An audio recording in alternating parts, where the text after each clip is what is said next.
Ayan, ito po yung policy ng Mamo Live.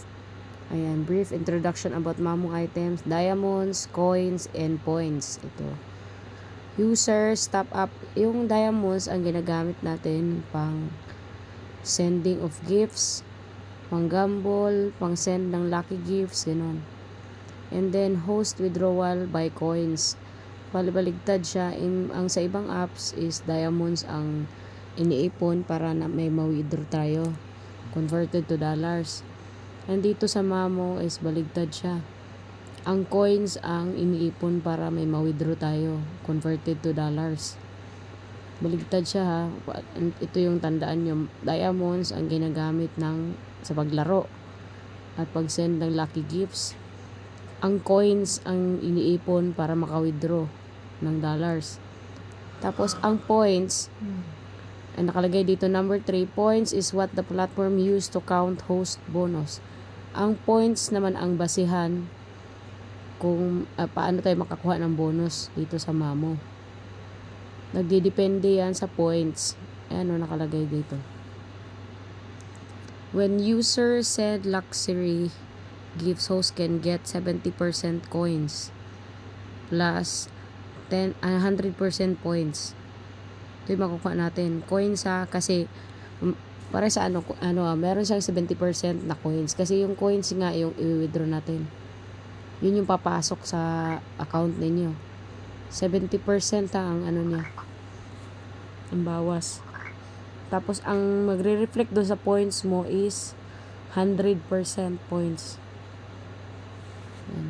Then ito pa number 4. When users send lucky gifts, host can get 2% coins plus 40% points. Kung mag-send naman ng lucky gifts, yung magagamble sila sa live ninyo, ang makukuha naman sa host is 2% coins. 2%, depende sa amount ng gift na isi-send sa'yo. 2% ang papasok sa'yo. Kuwari, nagsisend siya ng candy. 2% sa amount of candy ang papasok sa inyo. At saka 40% naman sa points. Pag lucky gift ang sinend. Pag luxury kasi hindi siya gamble. Pure gift yan pag luxury gifts. Kaya 70%. Malaki siya pag luxury gift. Tapos number 5. Lucky gifts must be sent 50 at least. 50. Yan nakalagay dito. Ilang counts. Ayan, nakalagay counts. Ilang counts? 50. Pero sa updated kasi ng Mamo ngayon, wala na yata. Pinaka minimum is 50. And next niya is 100, gano'n. Wala na yung 1, gano'n. Sa luxury lang siya nakalagay yung may count siya ng 1. 1 time, gano'n.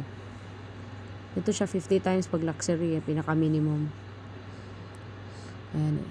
Tapos ito siya nakalagay. If a user send you elephant once, it's a lucky gift and 50 you can get 50. Syempre ito siya kasi lucky, ito yung pinakamura, 'di ba? Elephant 1 diamond. Pero ang masend talaga diyan is minimum is 50. May makukuha kang sa isang coins. Ito na siya Ito computation. If a user send you elephant once, it's a lucky gift. Lucky gift ang elephant kasi dito siya nakalagay sa lucky.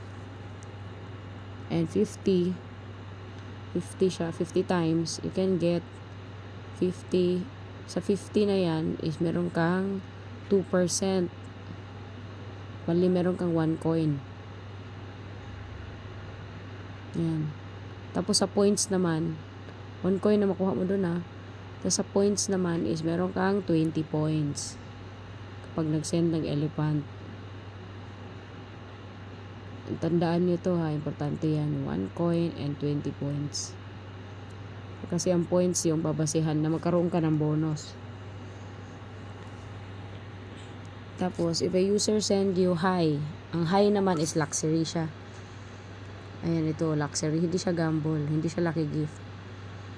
Ito, high. Pinaka-minimum kasi ang high. And if a user send you a high once, kasi isa lang siya, may count siya dito. Once it's luxury gift, you can get 5,000. Makakuha ka ng 5,000 is 70% siya.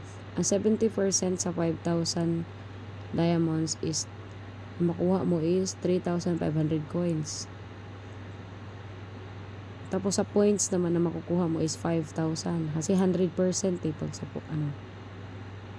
pag ang binigay is luxury gift, 100% yun papasok sa points mo. Tandaan nyo lagi, points ang basihan para makakuha ka ng bonus. Points ang basihan ha. Points. Makakuha ka ng bonus. Yan.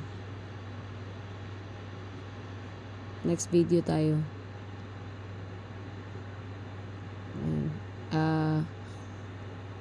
Magsisend ulit ako na, mag-post ulit ako ng video for the next video kasi mahaba na itong video natin.